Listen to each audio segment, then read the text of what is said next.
दिवाली के मौके पर अयोध्या पहुंचे सीएम योगी। हेलीकॉप्टर से राम और सीता का आगमन हुआ। सीएम योगी ने आरती कर राम और सीता का स्वागत किया। हेलीकॉप्टर के जरिए शोभा यात्रा पर पुष्प वर्षा की गई। देश भर के धर्माचार्य और साधु संतों की उपस्थिति में भरत मिलाप के कार्यक्रम का आयोजन किया गया। इस दौरान सीएम योगी ने भगवान राम का राज्याभिषेक भी किया। अयोध्या में आज भव्य दीपोत्सव। 12 लाख दियों से आज जगमगाएगी राम नगरी। दीपोत्सव को लेकर के आज दुल्हन की तरह अयोध्या नगरी को सजाया गया है। मंदिरों, बाजारों, घरों से लेकर के बड़ी बड़ी इमारतों तक में शानदार लाइटिंग की गई है। महादीपोत्सव के पर्व के लिए भक्ति धुन में भी अयोध्या नगरी रमी हुई नजर आ रही है। राम के धाम में दिवाली से एक दिन पहले दीपोत्सव का आयोजन। राम की पौड़ी पर जलेंगे 9 लाख दिए। वहीं अयोध्या के बाकी हिस्सों में 3 लाख दिए जलाए जाएंगे। 12 लाख दिए लगाने का काम पूरा हो चुका है। इस पल को ड्रोन के जरिए भी रिकॉर्ड किया गया।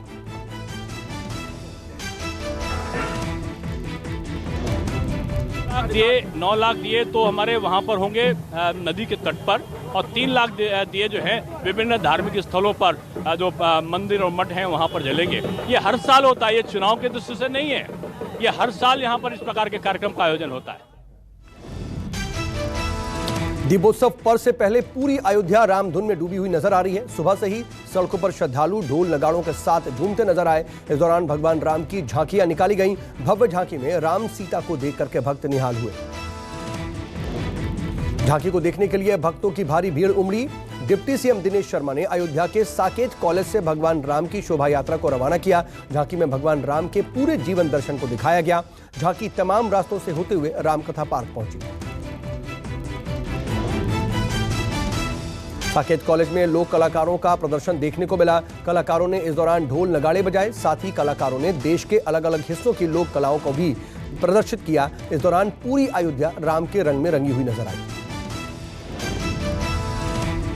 अयोध्या में दीपोत्सव पर अयोध्या में झांकियों के साथ साथ सरयू किनारे रामायण पर लेजर शो का भव्य आयोजन भी किया गया है। दीपोत्सव को सफल बनाने के लिए छात्रों ने भी मदद की। अयोध्या में राम की पौड़ी पर अवध यूनिवर्सिटी के छात्राओं ने रंगोली बनाई। सीएम योगी ने अयोध्या के हर मठ मंदिर के लिए भोग का प्रसाद और दीपक भेजा है। हर मठ मंदिर में दीपक जलाए जाएंगे और भगवान को भोग लगेगा। अयोध्या में इस बार जलाए जाने वाले दीपों की संख्या पिछले साल की तुलना में बहुत ज्यादा है। अयोध्या में चाहे राम की पौड़ी हो या फिर राम जन्मभूमि परिसर, दिए से जगमगाएगी पूरी रामनगरी। दीपोत्सव के लिए 12,000 वॉलंटियर की फौज भी तैनात की गई है। बताया जा रहा है कि दीपकों को जलाने के लिए 36,000 लीटर सरसों के तेल का इस्तेमाल किया जाएगा। जेल में बंद मुख्तार अंसारी से मिले ओम प्रकाश राजभर। गुपचुप तरीके से बांदा जेल पहुंच करके की मुलाकात। ओपी राजभर ने कहा कि जहां से चुनाव लड़ना चाहें अंसारी लड़ सकते हैं। अगर माफिया होते तो लोग अंसारी को वोट क्यों देते। राजभर के जेल पहुंचने पर सक्रिय हुई पुलिस। बांदा पुलिस ने राजभर की गाड़ी रोक करके तलाशी ली। अंसारी के साथ मुलाकात के दौरान अंसारी के दोनों बेटे भी मौजूद रहे। राजभर और मुख्तार अंसारी की मुलाकात पर बीजेपी प्रवक्ता राकेश त्रिपाठी बोले, अखिलेश यादव जानते हैं बिना माफियाओं गुंडों के सहारे उनकी साइकिल का पहिया नहीं घूम सकता।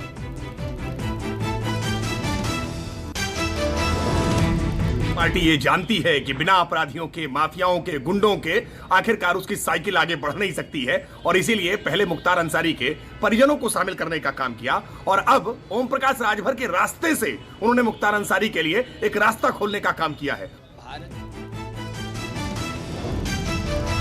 विधानसभा चुनाव में चाचा शिवपाल के दल से भी गठबंधन करेंगे अखिलेश यादव। दीपावली पर अखिलेश यादव ने चाचा शिवपाल को बड़े तोहफे का ऐलान किया। अखिलेश यादव बोले, चाचा का पूरा सम्मान होगा, हम ज्यादा से ज्यादा चाचा का सम्मान करेंगे।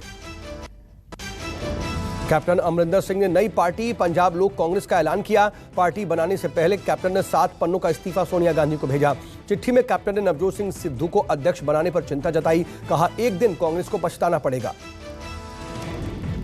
कैप्टन अमरिंदर की नई पार्टी के नाम के ऐलान के बाद कांग्रेस में मंथन। देर रात तक चली कोऑर्डिनेशन कमेटी की बैठक। पंजाब कांग्रेस अध्यक्ष नवजोत सिंह सिद्धू और सीएम चन्नी के साथ तमाम कैबिनेट मंत्रियों का उनके साथ बैठक ली गई। कैप्टन की पार्टी के बाद कांग्रेस को टूट का डर सता रहा है। पंजाब के मंत्री राजकुमार बेरका ने कैप्टन पर निशाना साधा। कहा, पीएम मोदी प्रेम में कैप्टन पंजाब के विरोधियों से हाथ मिला रहे हैं, जनता माफ नहीं करेगी। 7 नवंबर को बीजेपी की राष्ट्रीय कार्यकारिणी की बैठक दिल्ली के एनडीएमसी कन्वेंशन सेंटर में होगी। बीजेपी कार्यकारिणी की बैठक में पीएम मोदी शामिल होंगे। सभी राज्यों से प्रदेश अध्यक्ष, संगठन मंत्रियों को बुलाया गया है और 2022 विधानसभा चुनाव पर चर्चा होगी। दिल्ली बाजार नाम से पोर्टल बना रही है केजरीवाल सरकार। सीएम केजरीवाल ने प्रेस कॉन्फ्रेंस करके घोषणा की। केजरीवाल बोले, पोर्टल की मदद से कारोबार और व्यापार को बढ़ावा मिलेगा। वेबसाइट पर कारोबारी व्यापारी अपनी सर्विसेज को दिखा सकते हैं। हर बाजार पोर्टल से जुड़ा होगा। एक दिल्ली बाजार के नाम से पोर्टल तैयार कर रहे हैं, वेबसाइट तैयार कर रहे हैं, जिसमें दिल्ली के हर उद्योगपति को, दिल्ली के हर दुकान को, छोटी हो चाहे बड़ी हो, दिल्ली के हर सर्विस प्रोवाइडर को, प्रोफेशनल को उसमें। दीपावली के बाद तेज होगा किसान आंदोलन। किसान नेता गुरमान सिंह चढ़ूनी ने ऐलान किया, 7 नवंबर को आंदोलन को तेज करने के लिए अहम फैसला लिया जाएगा।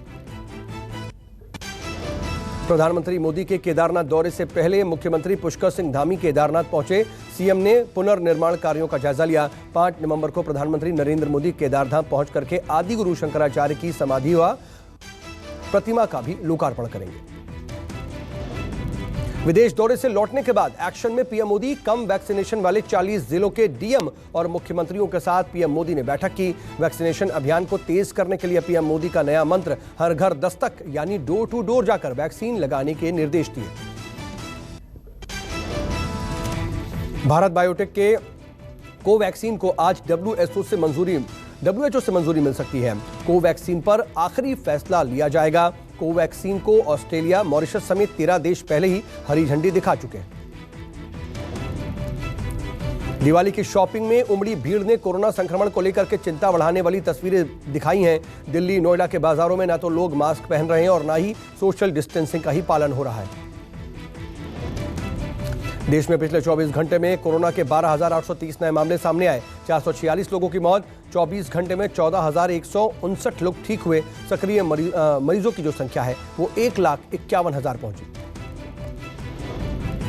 कोरोना से राहत पर जीका वायरस ने बढ़ाई यूपी की टेंशन। कानपुर में जीका वायरस के 11 मरीज पाए गए। जीका वायरस के मामले को लेकर के ज्यादा से ज्यादा सैंपलिंग के अब आदेश दिए गए हैं। लोगों को जीका वायरस को लेकर के जागरूक किया जा रहा है। डेंगू को लेकर एक्शन में आई सरकार। 9 राज्यों में भेजी गई एक्सपर्ट की टीम। 2 दिन पहले मनसुख मांडविया ने समीक्षा बैठक की थी। हरियाणा, पंजाब, केरल, राजस्थान, तमिलनाडु, उत्तर प्रदेश, उत्तराखंड, दिल्ली और जम्मू कश्मीर में बढ़ रहे हैं डेंगू के मामले। दिल्ली एनसीआर में बढ़ा वायु प्रदूषण। बहुत खराब श्रेणी में आए दिल्ली के बहुत सारे इलाके। दिल्ली का बवाना सबसे प्रदूषित इलाका। दीपावली के बाद और भी बढ़ सकता है प्रदूषण। 24 घंटे में पड़ोसी राज्यों में पराली जलाने के 1,795 मामले दर्ज किए गए। दीपावली पर 10 क्विंटल फूलों से सजा बद्रीनाथ मंदिर। फूलों से सजा मंदिर आकर्षण का केंद्र बना और सुंदर लग रहा है।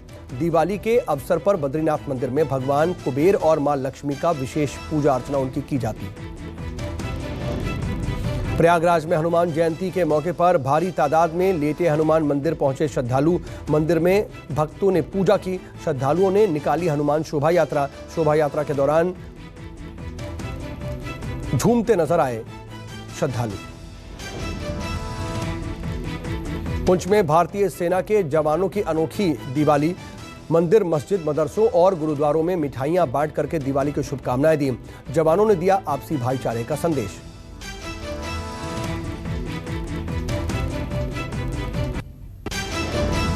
आजादी के अमृत महोत्सव के मौके पर महान स्वतंत्रता सेनानी को सागरमल गोपा को याद किया गया। सागरमल गोपा के बारे में कहा जाता है कि इन्होंने राजस्थान के जैसलमेर में स्वतंत्रता संग्राम में हिस्सा लिया और लोगों को स्वतंत्रता की लड़ाई में भाग लेने के लिए प्रेरित किया।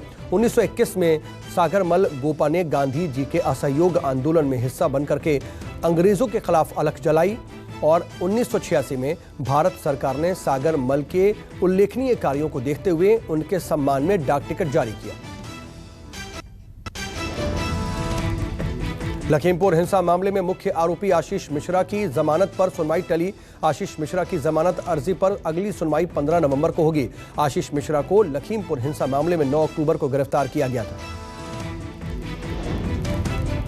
गोरखपुर मनीष गुप्ता हत्याकांड में एक्शन में सीबीआई। मामले में दर्ज की गई एफआईआर। 6 पुलिस वालों पर हत्या करने का आरोप। 3 नामजद और 4 अज्ञात पुलिस वालों को बनाया गया आरोपी।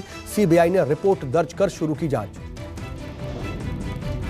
दिल्ली पुलिस ने 6 किलो हीरोइन के साथ 2 ड्रग स्मगलरों को गिरफ्तार किया। पकड़े गए हीरोइन की कीमत इंटरनेशनल मार्केट में 18 करोड़ है। ड्रग तस्करी का पूरा रैकेट यूपी में चलाया जा रहा था। बिहार के जहानाबाद में अपराधी बेखौफ निजामुद्दीनपुर इलाके में बदमाशों ने एक जोड़े की गोलियों से भून करके हत्या कर दी। एक की मौके पर ही मौत, दूसरे को गंभीर हालत में अस्पताल में भर्ती करवाया गया। हत्यारों की तलाश में पुलिस। गुरुग्राम में दिल दहला देने वाला मामला सामने आया। एक शख्स ने अपनी पत्नी के भाई को जिंदा जला दिया। आग इतनी ज्यादा भड़क गई कि उसमें आरोपी समेत 4 लोग बुरी तरह से झुलस गए। पूरा हादसा सीसीटीवी में कैद हो गया। रामपुर में 25 दिनों से दहशत का सबब बना तेंदुआ पकड़ा गया। वन विभाग की टीम ने जाल बिछा करके तेंदुए को पकड़ा। खेतों में कई दिनों से बेखौफ घूम रहा था तेंदुआ। तेंदुए के पकड़े जाने से लोगों ने राहत की सांस ली।